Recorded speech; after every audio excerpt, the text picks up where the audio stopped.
Hey everybody. So my Wacom talk is on carburetors. I'm super fortunate that Wacom and Nobu approved my project. You guys have probably seen my motorcycle parked on the side of the building. I ride it every day. I love it. I've had it for almost exactly 3 years.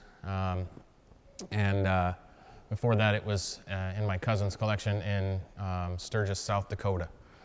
So, looks like slides getting cut off there a little bit.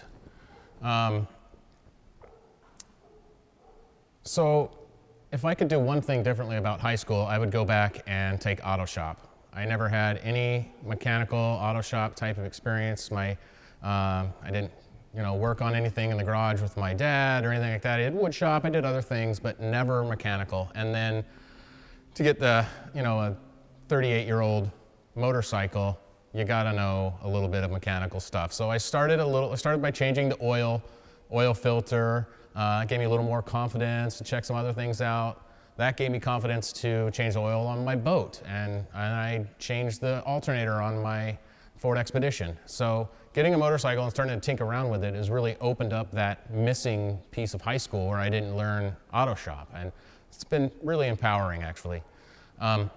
So one thing, though, that was super, I wasn't even going to go there at all, is the carburetors. They're super complicated.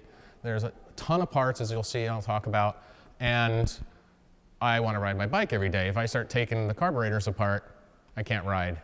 And the chance of screwing them up, 100%, right? So the challenge I'd actually conceived of before Wacom made the 50,000 yen challenge available. I was thinking of, if I could find a set of carburetors, I can tear them apart, I can learn about them. There's so much stuff on YouTube. Oops, I advanced too soon. Ton of stuff on YouTube. I could figure it out, and then there's no risk, And when the 50,000 yen challenge came up, I was like, cool. I don't know if they'll approve this. They did. So now I'd like to show you a little bit about what I learned. I didn't know anything about carburetors before, other than, they mix air and gas for the engine. Let's see. Let me find my notes here. Sorry, guys. How do I get this on presentation mode? That's okay. Yeah, now I have to remember all the notes. So the carburetor has often been referred to as the heart of a gasoline engine, internal combustion engine. It brings in, this is a very simple explanation of it, obviously. It brings in the air and the fuel, mixes together in the perfect mixture. These are little butterfly valves that open and close to control airflow, and this one would be controlled by the throttle. This is the first patented carburetor by Carl Benz. You may have heard of his automobile company. So it's a very simple design. This is the gas tank. This is what the fuel comes down into what he called the generator. And it goes through the pipe into here. Air comes in through pinholes into from the atmosphere into here. This is where the air and the fuel mixed and then got sprayed into the cylinder. So this is the cylinder, that's the piston. Same principle works on modern carburetors. So it's a very simple idea that has gotten much more complicated over the years from this diagram. Let's see, what else did I have on the slide? So I think I skipped a part. A gasoline engine requires the right amount of fuel vapor mixed with air into the engine so that the explosion can happen. Liquid gasoline does not burn. The vapor that comes off of gasoline is what actually burns, because the gasoline is a liquid. So what you have to have is the vapor, and it has to be atomized at the exact ratio, which is about 14.7 to 1, 13 to 15 to 1 air to gas, so 1 gas. In addition to that, the amount of air-gas mixture that you need changes depending on whether you're starting the bike, idling, starting to accelerate, or going full throttle. So compared to Carl Benz's illustration, and his wasn't exploded, but this is the exploded view of the 4 carburetors. Lots of parts, and you can see a quarter of this. So these are duplicated 4 times, and you can see all the parts are laid out on the table to get sort of a better idea of what they are. So this is the bank of carburetors that I purchased off of eBay. It's 38 years old. It was complete, it was very dirty, and I didn't know how to take it apart. So I learned how to take it apart. Here it is on the bike, and you can see that's actually the other side.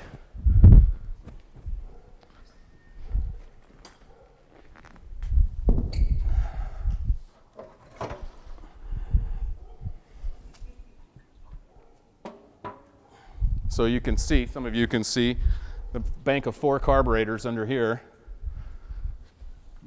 This, actually on the other side is where the air comes in, but this is the air box. There's an air filter behind here, and it sends the air into the carburetor. Fuel comes from the gas tank into this, which is called the petcock, and it brings the gas into the float bowls under here. We'll talk about that in a minute. And that's where the air and the gas mixture happens in here into the engine. So, how does this work? I have a handy little GIF that talks about, so like I said before, there's different requirements to run an engine at idle or at 10%, 50% throttle, 3/4 throttle, wide open, and so that's where you have different jets. And with jets are basically a tiny little screw with a hole in it, and you can change the size of the hole to change how much fuel and air, or how much fuel you're bringing into the system. If you change your exhaust, you have to change the size of your jet holes. If you change your air intake from an air box to something different, you have to change and get it all synced together, which I am not going to do because that is way beyond. But you can see, based on these parts and that diagram you saw, you got the piston that slides up and down. There's a needle in there, which is this piston sliding up and down, needle coming out the bottom of it. Where was this? And what this does is, I'm jumping around a little because my notes aren't here, but there's the main jet, the pilot jet, needle jet, and air screw, and at different times, the fuel will be coming through a different set of pipes. Let's see if I get the diagram lined up here. At some point, there's a bypass with the choke, so you can give it more fuel when you're trying to start it. And this needle goes up and down in this receiving cylinder. You can see how closed, no fuel coming out. Open, more fuel coming out. Because it's tapered, as it raises with the piston, the hole becomes bigger and lets more fuel in. In addition to that, you can see that the gas is coming through here, the air is coming from up here. Piston works like a little pump. And this allows more airflow through here, more fuel through here simultaneously. So you can see the air coming in and the gas coming in from the various jets at different times of the acceleration and out into the engine, the proper mixture. One thing to note is the word venturi. It's a very important term. If you can see how this is tapered like a trumpet, the airflow comes in and is compressed, which makes it low pressure. And is that right? It says low pressure. It changes the pressure, and that's what makes the air flow in. So it's all about the shape of the venturi that makes the air flow possible. And then the fuel controlled by the throttle or the choke. I don't know if everyone knows, but there's older motorcycles have a little thing, you can pull it. Sometimes it's down on the carbs themselves. And there's 2 different types. You both call them both a choke. One chokes the air, so it reduces the amount of air in the carburetor with these little with these little butterfly switches in there. So this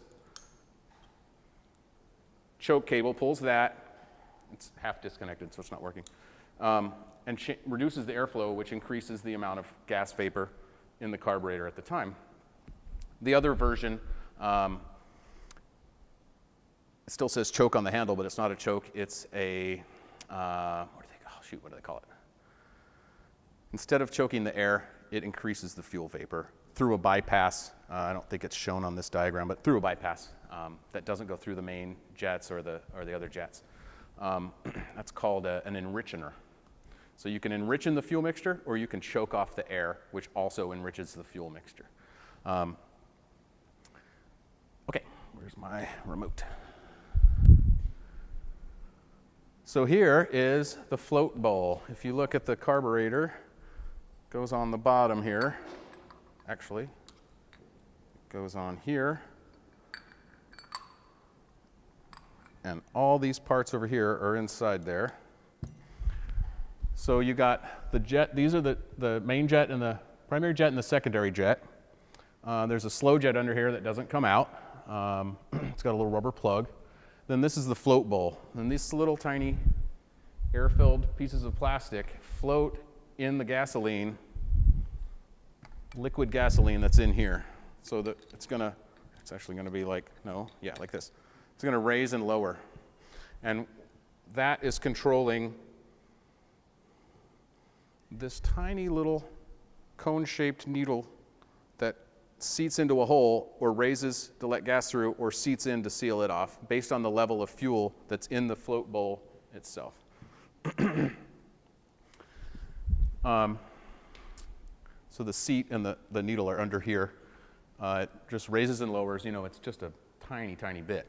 And the needle, when we talk about needles, they're often tapered, and that's because it provides, rather than open-closed, it provides a smooth opening and closing. So these are all the jets again. Lots of little parts. These are underneath these here. This is the final tuning to adjust all 4 carbs together. Drain screw. So found this illustration very interesting that illustrates my point of what's working at idle, what's working at acceleration halfway. So if you can see along here, idle, 1/8, 1/4, 1/2, 3/4, full throttle. So the slow jet, which is under here, is very important. In fact, it's the only thing doing anything at idle. And very quickly, you get they changed the names on me. This is probably the primary jet. Starts here. It's a little bit off from my terms over there. But you can see that at each stage of acceleration, you're using a combination of different jets. And at the end, you're only using the main jet and the main air jet, which is the Venturi that we talked about earlier. So one reason that this is, it's interesting, but it's also very useful. If you're having problems with your motorcycle at idle, you're going to look at the slow jet or the fuel screw. And if you're at different parts of the acceleration, if you're bogging down or backfiring or whatever's happening, you can diagnose which part of the carburetors to check for diagnostics. So I keep setting this down. So then the opposite end, that was on the bottom of the carburetor. The opposite end has the piston. And if you put them together, you can feel air coming out the bottom here. And that's where the air coming out these holes, the needle, would be coming out the bottom, plugging the hole. So then the fuel comes up from the bottom, the air comes down from the top and mixes properly based on your acceleration. The other part on here, they were in the same Ziploc bag together. So this is the air shutoff diaphragm. Basically, you have a tiny hole here and a hole here. This little diaphragm goes on here with a spring under it, pumps in and out, and is pumping air in through this little gasket through here, and that is sent into, where is it? Not that one. Sent into the side. This is the number 2 carburetor, by the way, that has all the extra linkages on it, where the choke, the throttle cables, and everything works off number 2 carburetor and goes sideways to the other carburetor. So I brought the one that had more stuff on it. Yeah, they all get yes, which is so mostly this is just to show you all the complicated parts and how they talk about how they sort of work together. These are the air holes. This is where the needle comes through. This little tab right here rides in the side of the piston to keep it straight. It's actually good that I had to take 4 of them apart, because you do the first one, you're like, wow, and then you do the second one, and by the 4th one, you're like, okay, just take it apart and put it in bags. So next steps, because these are not back together, these are not running a bike, and the gaskets and O-rings arrived in Portland at 3:30 this morning from Tokyo. You have to replace all the rubber gaskets and bits on O-rings. Every little fuel pipe connecting each carburetor has an O-ring on each end, and all these little tiny. Well, yeah, because they made thousands and thousands and thousands of CB750s. I meant to mention earlier that these carburetors are made by Keihin. I'm probably pronouncing it wrong, Keihin. It's a Japanese company that Honda's motorcycles use. Another common name is Mikuni carburetors. I only have experience with these ones, but the concept is all the same and just slightly different parts. But the next step, replace the gaskets, O-rings, the jets and the needles. All that stuff comes in a kit. They don't all necessarily need to be replaced. My jets and stuff, they look like they're in great shape. Comes with the kit. I probably will do it. Reassemble the carbs and connect them. So if you look on the bike or at that first picture, they're all connected by, there's strips of metal brackets that hold them all together. They're all connected with fuel hoses and pipes. You got to set the float height. So if the float inside there isn't at the right height, it's going to shut off the fuel too early or bring too much fuel in, and I have to connect a hose to the bottom and bring it up and have the caliper and make sure it's all set properly, and it sounds a little daunting for me so far. But then you sync the carbs on the bench. So after they're all connected together, you're literally turning certain screws, like counting the turns of the screws and making sure they're all set at 2.5. You put them all the way in, back them out, different procedures for different parts of it. Sync it all on the bench and hope you got it right. Then you put them on the bike and get it started, get it running. It's going to run like crud, and then you have these little adjusting screws. Here, this one here sticks out that you can actually access on the bike underneath there and tweak them just enough to get them in sync. So I have a lot to learn about this process yet. But I'm looking forward to it. So when the gaskets get here, I'm going to start putting it back together. And all these the little rubber diaphragms and stuff that can deteriorate over time. You just refresh those. As long as you got them torn apart, and you come in the kit, you might as well do it. Install on the bike, fine tune them on the bike, and go for a ride. So, I thought I had another, but that's it. So this is what's coming in the mail. Set the float height, put them back on the bike, and I just want to take this opportunity to thank Wacom for letting me learn something that's not related to Wacom, but that is in the back of my brain. I've been wanting to do this, and it really helps with my confidence in other things, including public speaking, which I don't really like to do, so that's cool too. But anyway, thanks for coming, and let me know if you have any questions.